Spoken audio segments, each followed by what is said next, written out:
Salut fidèles abonnés, merci de recevoir mes salutations agro-éco-responsable. La terre ne trompe pas, c'est vrai, moi ne triche pas avec elle. Ravi une fois de plus de vous servir dans cette énième vidéo.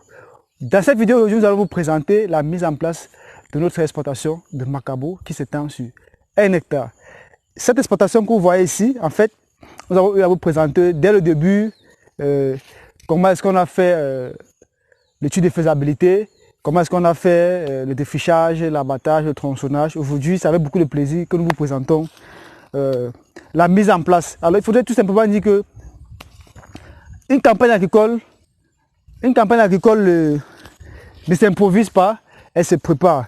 Il ne faut pas se lancer par suivisme, mais il faut se lancer par objectivité.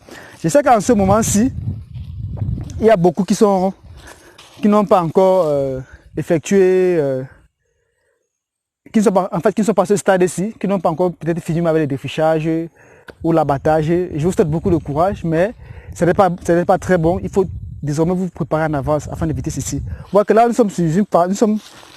Nous sommes ici en train. En fait, ici, nous avons les buts déjà qui sont confectionnés. Là, on a les buts de 1 mètre sur 1.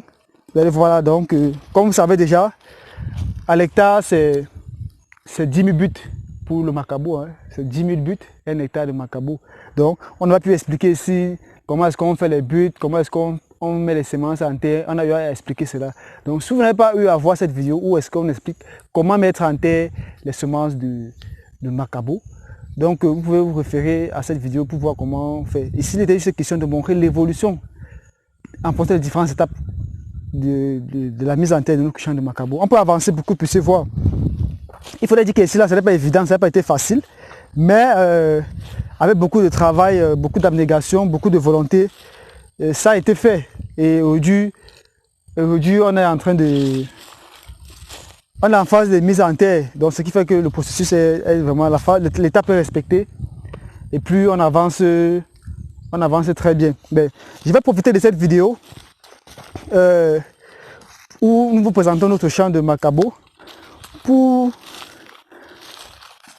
revenir à un sujet que j'avais promis. Le sujet portait sur les agripreneurs de bureau. Ce qui est arrivé à un agripreneur de bureau qui ne maîtrisait pas la limite de son exploitation. Voilà.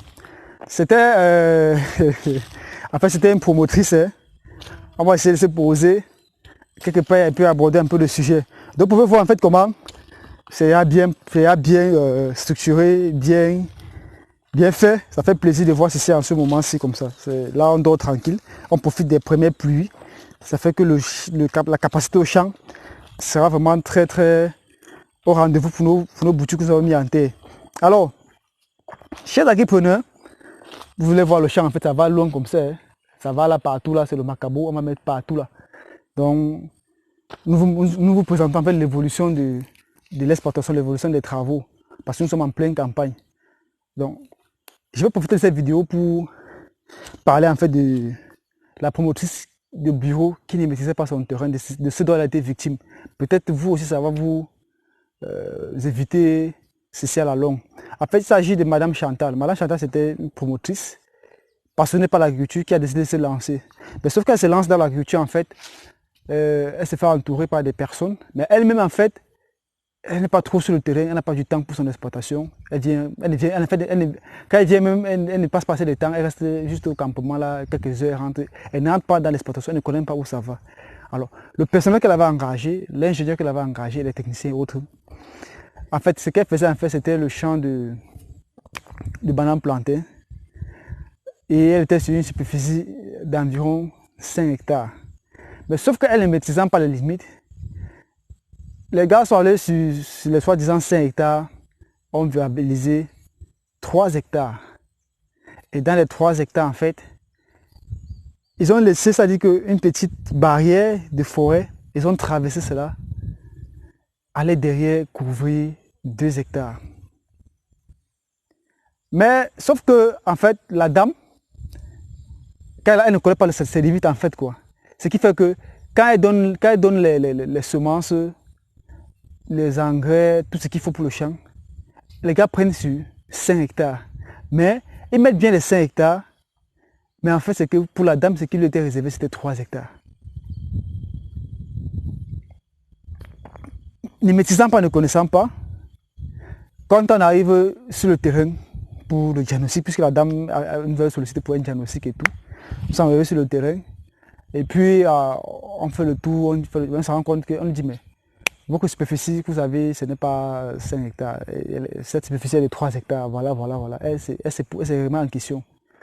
Comment est-ce que c'est 3 hectares? Je donne l'argent tous les jours, je fais ceci tous les jours, voilà et tout. Voilà. Vous voyez donc, elle s'est rendue compte un peu très tard, le champ était en production. C'est-à-dire que les gars ont pris des semences chez elle, des intrants et tout, le personnel. J'ai besoin de sa superficie de 5 hectares, mais divisé en deux. Ce qui fait que les 2 autres hectares, c'était pour eux en fait. C'est-à-dire que quand ils faisaient la récolte là-bas, et ils vendaient ça à part. Ça n'entrait pas dans le compte de Madame Chantal. Vous voyez donc qu'il est important, chers agripreneurs, de connaître les limites de votre exploitation.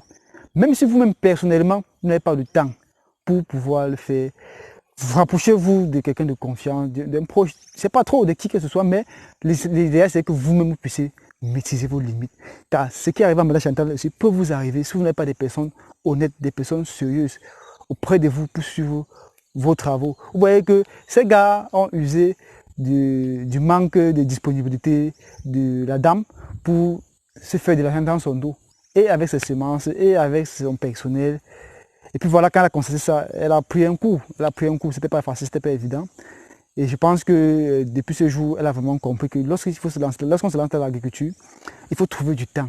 Il faut se lancer, pas par suivisme, mais par objectivité. Comprendre que c'est un business, comprendre que c'est une entreprise comme un super concret. Et comme un super une entreprise, il faut pouvoir avoir du temps, il faut pouvoir structurer, il faut pouvoir organiser, il faut pouvoir avoir un suivi.